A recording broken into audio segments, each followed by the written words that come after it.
Summary: Tang Sanzang and his disciples arrived at the Guanyin Monastery. Sun Wukong, feeling confident, took out the exquisite Kasaya that Guanyin Bodhisattva had gifted to Tang Sanzang for a friendly competition. However, the head monk of the monastery, driven by greed, plotted to harm Tang Sanzang. Sun Wukong, being clever, turned the tables and set the entire monastery on fire. Just as Sun Wukong was feeling triumphant, the Kasaya mysteriously disappeared, and the head monk met his end by crashing into a wall. The story goes that Tang Sanzang and his disciples arrived at the Guanyin Monastery.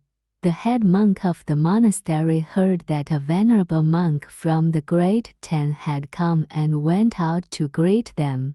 Though the head monk was advanced in years, his eyes shone brightly. After paying his respects, Tang Sanzang exchanged pleasantries with the head monk, learning that the great Tang was thousands of miles away from this place. The old monk sighed and said, "I have never left this monastery in my entire life. It's like viewing the world from the bottom of a well." Tang Sanzang asked the old monk about his advanced age, to which the old monk replied, "I am 270 years old." Sun Wukong interjected from the side, saying, "I'm still just a descendant compared to him." Tang Sanzang quickly intervened to prevent further discussion. At that moment, a young acolyte presented them with tea. He brought out a tray made of lamb-fat jade and 3 teacups adorned with blue and gold. 3 cups of tea were brewed, and a delightful fragrance of osmanthus filled the air. Tang Sanzang couldn't help but praise. Such fine utensils, truly splendid both in cuisine and craftsmanship. Seizing the opportunity, the old monk inquired, "Sir, during your travels in the Great Tang, have you come across any treasures? Would you kindly show them to me?" Allowing this old monk to broaden his horizons, Tang Sanzang replied that he didn't have any treasures.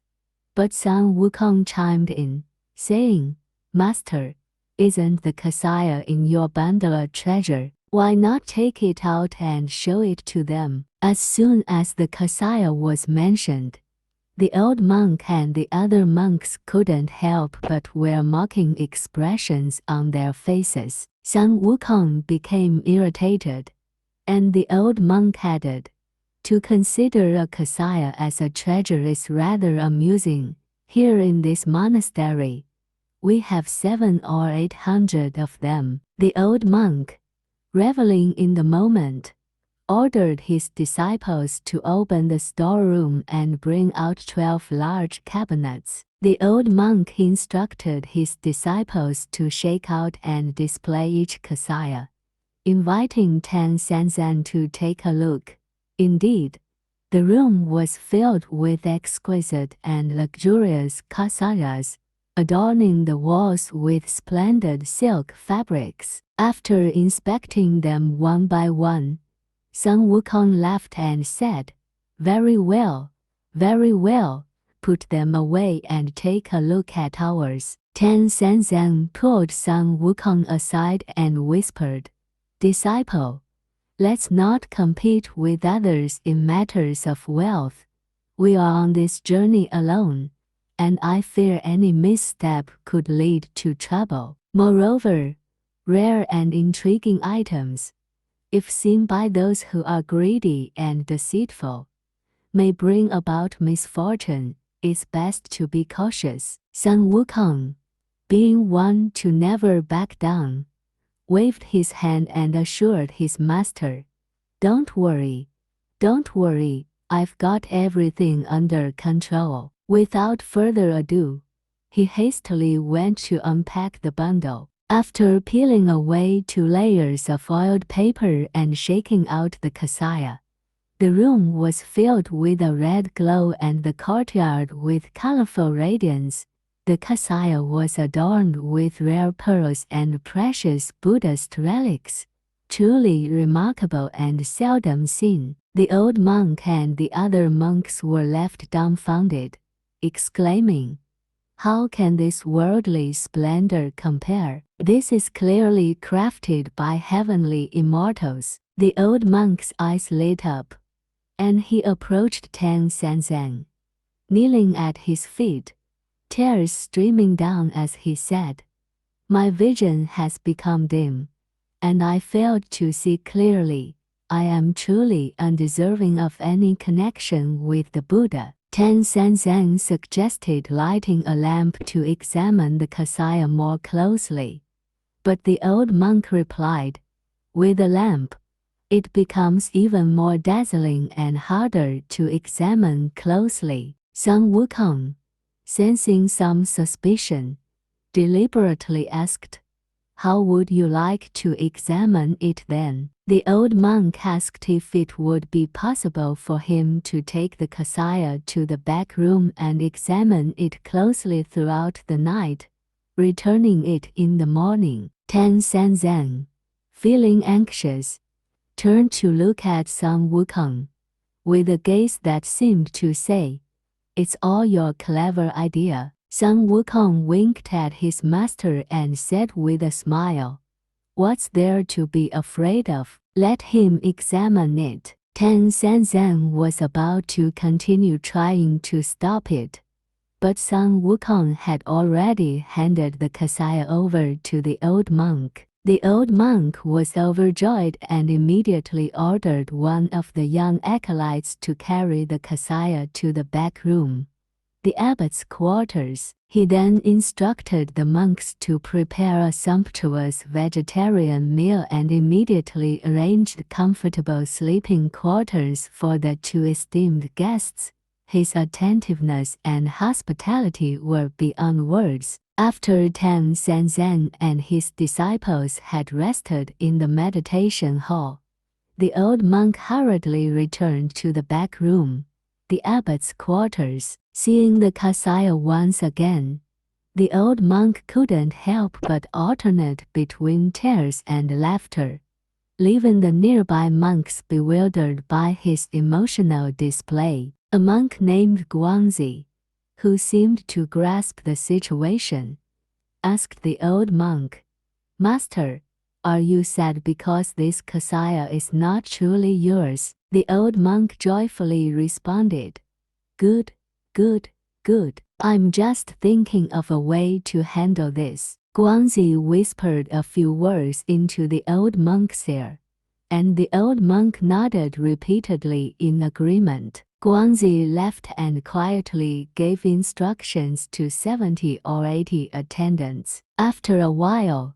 the monks approached silently, filling the meditation hall with firewood from front to back. As for the master and disciples in the meditation hall, Tang Sanzang, exhausted from the day's journey, had already fallen into a deep slumber. However, Sun Wukong, being a clever monkey, in his drowsy state, heard the chaotic footsteps outside, accompanied by the sizzling sound of firewood. Sun Wukong was puzzled and said, "The night is already so quiet.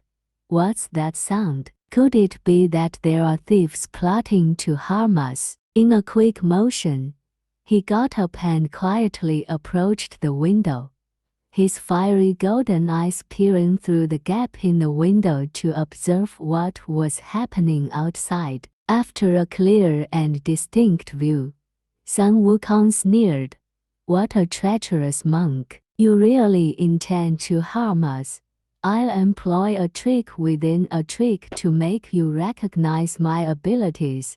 Just wait and see." Great sage, he thought, "I'll first transform into a bee and swiftly fly out of the temple." Then, with a somersault, he flipped up to the southern heavenly gate, causing a commotion among the heavenly soldiers, who cried out, Oh no, oh no, the mischievous monkey causing trouble in the heavenly palace is here. Sun Wukong reassured them, saying, "Don't be afraid.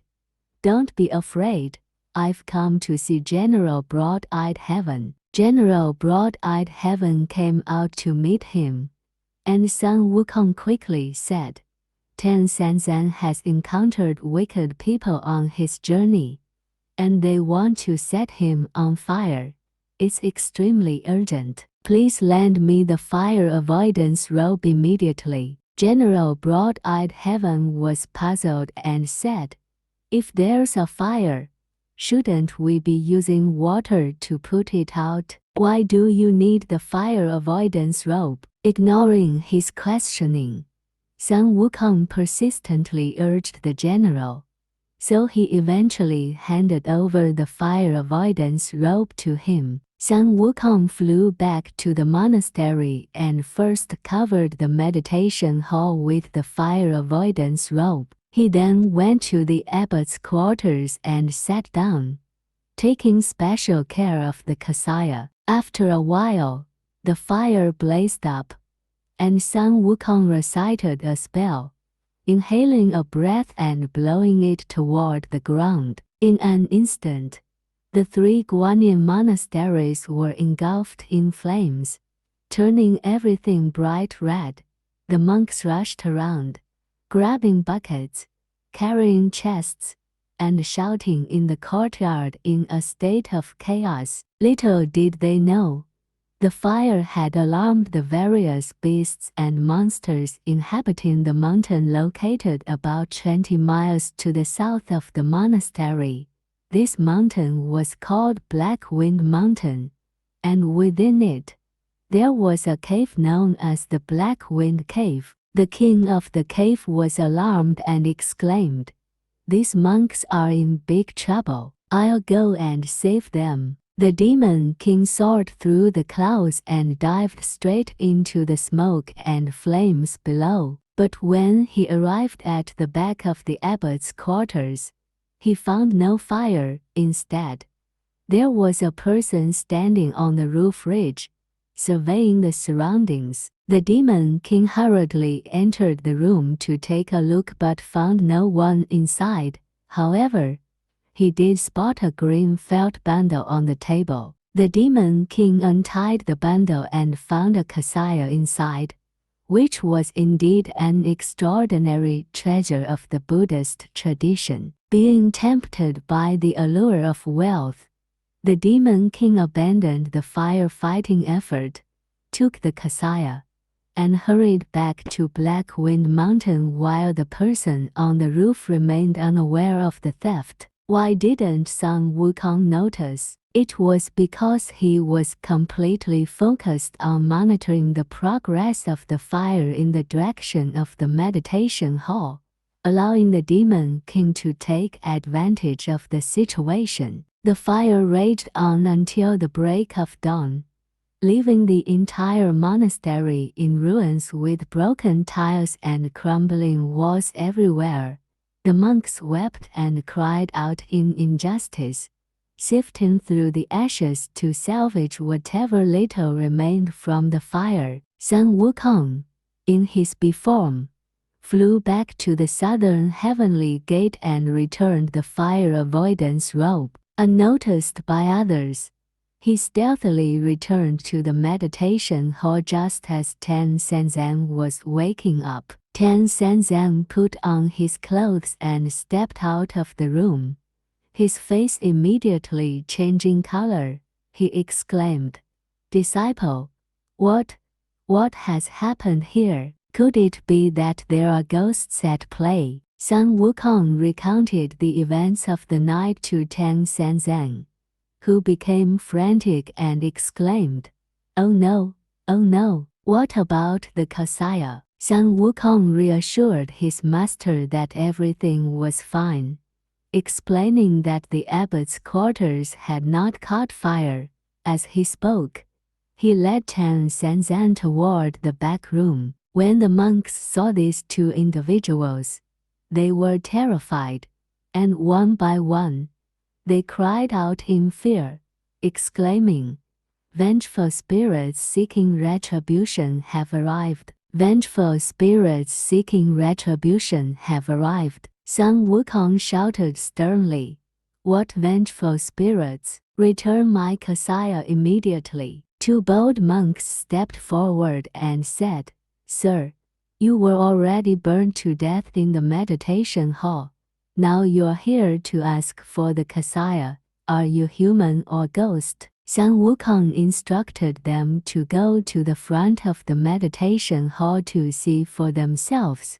When the monks observed that the meditation hall was completely unharmed, not a single tile had been burned, they were both astonished and terrified, finally recognizing Tang Sanzang as a divine monk. The monks all knelt down together, saying, "Master, we beg for your forgiveness. We were not involved in this matter. It was Guanyin and the head monk who plotted all of this." Outside the abbot's quarters, the monks called out, "Head monk, Tang Sanzang is a divine being and was not burned to death. It's best to return his Kasaya to him promptly." The old monk was inside the room, frantically searching for the Kasaya. When he heard the voices from outside, he trembled all over and didn't dare to respond. Realizing it was a dead end, the old monk stomped his foot and then forcefully crashed into the wall, instantly ending his life. Sun Wukong, not finding the Kasaya, grew increasingly anxious and turned the abbot's quarters upside down in a fit of frustration. He then ordered more than 230 monks in the entire monastery to stand outside, conducting a thorough search, but there was no trace of the Kasaya to be found. Tang Sanzang directed all his frustration and anger towards Sun Wukong, and in his anger, he recited the tightening curse. Sun Wukong, writhing in pain, held his head and shouted, "Stop reciting! Stop reciting! I promise I'll find the Kasaya." Tang Sanzang stopped reciting, and Sun Wukong pondered for a while. He pointed his golden cudgel at the monks and asked, "Tell me the truth. Are there any monsters or spirits in this place?" The head monk spoke up. "To the southeast, about 20 miles from here, lies Black Wind Mountain. There's a demon living there who has connections with our monastery." Sun Wukong called the monks over and said, "You all take good care of my master. I'll be back shortly. And if I find even the slightest problem, Sun Wukong raised his golden cudgel and with a single strike, turned the 7 or 8 layers of burnt walls into powder. The monks were so frightened that they felt weak in the knees and repeatedly kowtowed in fear. In haste, Sun Wukong rode on his somersault cloud and headed toward Black Wind Mountain. Arriving at Black Wind Mountain, Sun Wukong landed his cloud and stealthily concealed himself beneath a rocky cliff, peeking out to observe the situation. 3 demons were present: a burly man dressed in black, a Taoist, and a refined gentleman in white, engaged in animated conversation. The burly man in black said, "Last night, I obtained a treasure called the Kasaya of the brocade robe. It's truly an extraordinary item. I plan to invite Taoist officials from various mountains to a Kasaya gathering tomorrow. What do you two think?" Upon hearing this, Sun Wukong couldn't restrain himself any longer. He leaped out from behind the cliff, raised his golden cudgel high, and shouted, "You wicked demons, I'll make you hold a meeting you won't forget." With a single strike, he hit the refined gentleman in white, causing the burly man in black to transform into wind and flee in haste, while the Taoist rode on a cloud to escape. Sun Wukong quickly examined the creature and discovered it was a white snake demon. He picked it up and swiftly broke its spine with 3 or 2 sharp twists. Sun Wukong turned toward the mountain peak in search of the burly man in black. He arrived at a steep cliff, and there was a cave dwelling carved into it, with 6 large characters written above it: Black Wind Cave, Black Wind Mountain. As the burly man in black returned to the cave and hadn't even settled down, one of his little demons reported that there was a monk with a fierce face and a thunderous voice outside, demanding the return of the Kasaya. The black demon king adorned himself, wielded a black tasseled spear, and walked out of the cave, surrounded by a group of little demons. Sun Wukong couldn't help but chuckle, saying, "This guy must be a charcoal burner. Dressed all in black like that, he looks more like a crow." The demon king shouted, "Where did you ugly freaks come from? How dare you come to my doorstep? I have the Kasaya. What are you going to do about it?" Sun Wukong replied, "You turtle's grandson. You don't recognize your granddaddy. I am Sun Wukong, also known as the Monkey King, the disciple of the Venerable Tang Sanzang, the great sage equal to heaven. If I were to show you my abilities, you'd be scared to death." The Demon King said, "Hey, who do you think I am? Aren't you the horse demon king who caused trouble in the heavenly palace? I heard you were crushed under the 5 Elements mountain. How did you manage to get out and cause trouble here?" Sun Wukong was particularly sensitive about his past actions, and in his embarrassment and anger, he raised his cudgel to attack. To find out what happens next, please subscribe and follow this channel to receive timely updates for the next episode.